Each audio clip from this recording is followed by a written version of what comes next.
안녕하세요. 이번 시간 이제 비용입니다. 비용 지출. 비용은 계정 과목이 많죠. 급여, 보험료, 성호분비, 광고, 선전비, 임차료, 수도 광열비, 여비, 교통비 등등등등등 많죠.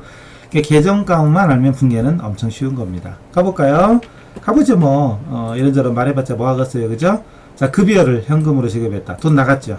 돈이나 물건이 들어오면 차변, 나가면 대변. 귀에 딱지 앉았죠. 그죠? 나갔죠. 돈 나가면 대변입니다. 그럼 대변에 현금이라는 자산의 감소, 금액은 180만원. 그쵸? 그 다음 급여를 주니까 차변에 뭐라고 그래요? 급여죠 뭐. 급여라는 비용 발생, 그 180만원. 그쵸? 어려운 거 없죠? 끝. 두 번째, 강사 사무실에 대한 임차료, 집세죠. 집세 120만원 보통예금에서 이체했다. 보통예금에서 돈이 빠져나갔죠. 나가면 대변에 보통예금 돈이 나갑니다. 금액은 120만원. 그리고 집세 낸 건 차변에 뭐라고 해라? 그쵸. 임차료. 그쵸. 집세를 내는 건 임차료고, 집세를 받는 건 임대료죠. 그쵸? 3번 차입금에 대한 이자 50만원을 현금으로 줬대요. 현금 줬죠. 현금 나가죠. 나가면 대변에 현금 자산 감소 대변 50만원. 그리고 뭘 준 거예요? 이자 준 거죠. 이자를 줄 때 쓰는 말은 이자 비용. 그렇죠. 이자 비용입니다. 어려운 거 없죠? 그러니까 보면 분계 보이죠. 그죠? 보면. 자, 비용은 차변. 항상 거래의 판례 속에 있는 비용은 차변이고, 자산하고 비용 차변. 부채 자본 수익 대변. 기본 원리입니다. 비용은 차변. 또 쉽게 하면 돈이나 물건이 들어오면 차변, 나가면 대변. 항상 이것만 먼저 생각하면 됩니다. 자, 당사 종업원 결혼식 축의금으로 20만원 현금 줬다. 또 현금 나갔죠? 나가면 대변에 현금으로 나갔습니다. 20만원. 그리고 종업원한테 쓴 거죠. 우리 직원들한테 쓰는 건 다 뭐라고 해라? 그렇죠. 복리후생비입니다. 복리후생비. 회사 직원들을 위해서 쓰는 건 다 복리후생비예요. 됐죠? 근데 5번은 거래처 직원하고 식사했대요. 식대로 7만원 줬대요. 현금 줬대요. 현금 나갔죠. 나가면 대변에 현금 항상 똑같습니다. 금액은 7만원. 그 중요한 건 거래처 직원이죠. 거래처를 위해서 쓰는 건 식대든 뭐든 간에 다 뭘로 해라? 그쵸. 접대비입니다. 접대비. 이렇게 됩니다. 자, 회사 직원한테 쓰는 건 복리후생비, 거래처 직원한테 쓰는 건 접대비. 어려운 거 없죠? 이런 계정 과목 정도만 알면 분계는 그냥 거저먹기 수준. 영업용 차량에 대한 보험료를 현금으로 지급했다. 현금 나갔죠? 나가면 대변이죠? 대변에 현금. 금액은 28만원. 그리고 보험료 낸 거죠? 보험료를 냈으면 차변에 뭐? 네, 보험료입니다. 보험료 28만원. 끝. 간단하죠? 여기 비용은 나오면 쉬워요. 수익이나 비용들은 계정 과목이 몇 개 안 되니까 계정 과목만 알면 쉽습니다. 자, 다음 영업용 차량에 대한 수선비와 경유, 기름 넣은 거죠? 주유, 기름 넣고 현금 줬다. 현금 줬으니까 현금이 나가죠. 나가면 대변입니다. 현금 얼마 나갔죠? 5만원, 7만원, 12만원이죠. 자, 그리고 중요한 건, 자, 차량에 대한 수선비하고 경유, 기름 넣은 거잖아요. 수선비는 두 가지입니다. 수선비로 처리해도 되고요. 수선비니까 말 그대로 수선비 이렇게 처리해도 됩니다. 수선비 일단 7만원 줬고, 그리고 또 경유, 기름 넣은 건 자동차에 대한 거잖아요.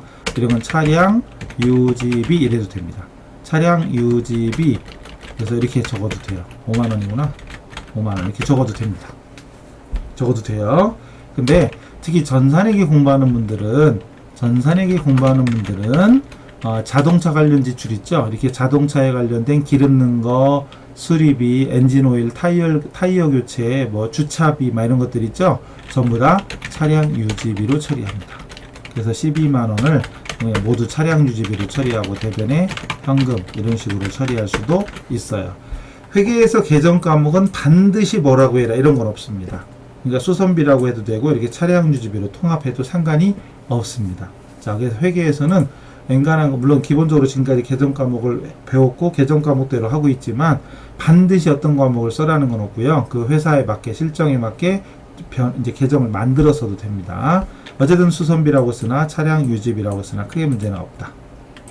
그 다음 8번 뭐야 이거 지금까지 103개였나봐요. 자, 사무용 문구류를 35,000원 구입하고 대금을 현금으로 줬대요. 근데 끝에 비용으로 처리하게 됐다. 일단 어쨌든 현금이 나갔다. 돈 나갔다. 나가면 대변에 비용. 현금이 나갔죠. 참. 현금이 35,000원 나갔죠. 그 중요한 건 사무용 문구류죠. 볼펜, 종이, 칼, 지우개, 복사용지 막 이런 게 문구류잖아요. 근데 구입했을 때 두 가지가 있어요. 이렇게 비용으로 처리하는 방법과 자산으로 처리하는 방법. 나중에 자세한 거 배우겠지만 일단 비용 처리해라. 그럼 차변에 뭐라고 쓰냐면 소모품비라고 씁니다. 소모품비 이렇게 씁니다. 35,000원이죠? 35,000원 소모품비라고 씁니다. 그래서 소모품을 구입했을 때 비용 처리하라고 나오면 소모품비고요. 문제 똑같은 거죠. 58,000원 구입하고 현금 줬대요. 현금 준 거니까 일단 대변의 현금은 똑같죠? 대변의 현금 금액만 다릅니다. 58,000원 오빠 그죠? 그리고 대금은 현금 줬지 참. 그리고 자산으로 처리하라고 했어요. 자산. 그럼 이때는 차변에다가 소모품 이렇게 쓰라는 얘기예요. 소모품으로 쓰라는 얘기입니다. 이렇게. 그러니까 소모품을 구입했을 때 회계 처리가 두 개입니다. 비용으로 처리하느냐 자산으로 처리하느냐에 따라 소모품비 또는 소모품이 달라지니까 문제를 잘 읽으셔야 돼요. 아무 말도 없으면 소모품비로 처리하는 게 일반적입니다. 기억하셔요. 자, 그 다음 10번 사무실 전화요금하고 인터넷요금 현금 납부했다. 현금으로 줬으니까 현금 나가는 거 똑같죠? 현금 금액은 18만원에 10만원이니까 28만원이네. 28만원 그죠? 전화요금 뭘로 처리할까요? 통신비. 인터넷요금 통신비입니다. 그래서 통신비만 뭐 하는 거예요? 그냥 통신비 너무 많이 썼네. 통신비입니다. 통신비로 28만원 이렇게 됩니다. 됐죠? 그래서 비용은 뭐 더 만들 수 있죠. 광고를 위해서 뭐 전단지를 인쇄했거나 뭐 광고비 뭐 간판을 광고용 뭐 홍보용 홍보물 제작했다. 그럼 광고 선전비 말을 만들면 되죠. 비용 계정 과목은 만들기 나름이에요. 뭐 수도 없이 많습니다. 그래서 비용에 대한 거는 계정 과목만 알면 어느 정도 다 되기 때문에 이 정도로 마칠 거예요. 나머지 보면서 할 수 있겠죠? 다만 이런 건 있습니다. 급여라든가 임차료, 이자비용, 복리후생비, 접대비, 보험료까지는 자주 만나지만 나머지 광고선전비라든가 아까 말씀드린 광고선전비 말고 뭐 있지? 여비교통비라든가 또 뭐 있지? 뭐 이런 건 수도요금, 수도광열비 이런 거 자주 나오진 않거든요. 그러니까 계정 과목을 까먹을 수가 있다는 얘기예요. 안 까먹으려면 계속 반복하면 되죠? 무리를 걸을 수 있잖아요. 이론적으로는 왼발 빠지려고 하면 오른발 내밀고 오른발 빠지려고 하면 왼발 내밀고 왼발 빠지려고 하면 오른발 내밀고 이러면 걸어갈 수 있어요. 미쳤다고요? 죄송해요. 어쨌든 자주 반복하면 됩니다. 그래서 계정 과목 자주 보고 이게 분계 연습을 이렇게 지금 정말 기본적인 거라고 했지만 이 중에 상당수는 시험에도 그대로 나옵니다. 그래서 지금까지 토픽 17개였죠? 그래서 맨 처음에 뭐부터였지? 현금 수입이었나? 어쨌든 현금부터 시작해서 이 비용까지 쭉 17개째 하고 있는데 이런 식으로 자주 나오는 기본적이지만 자주 나온 것들을 따로따로 모아서 쭉 해드렸어요. 아마 이 정도 하면 엔간한 문제는 다 풀 수 있을 겁니다. 기본 원칙 쉽게 하는 건 일단 돈이나 물건이 들어오면 차변 나가면 되면 그걸 먼저 적어라. 그리고 그 이유를 반대쪽에 적으면 되는 거고 정석은 계정 과목 외우고 거래의 8요소를 외워서 정리하시면 됩니다. 아시겠죠? 자, 그래서 1번 시간은 비용 지출까지 마치도록 하겠습니다. 정리 한번 쭉 해보시고 복습도 하셔요. 수고하셨습니다.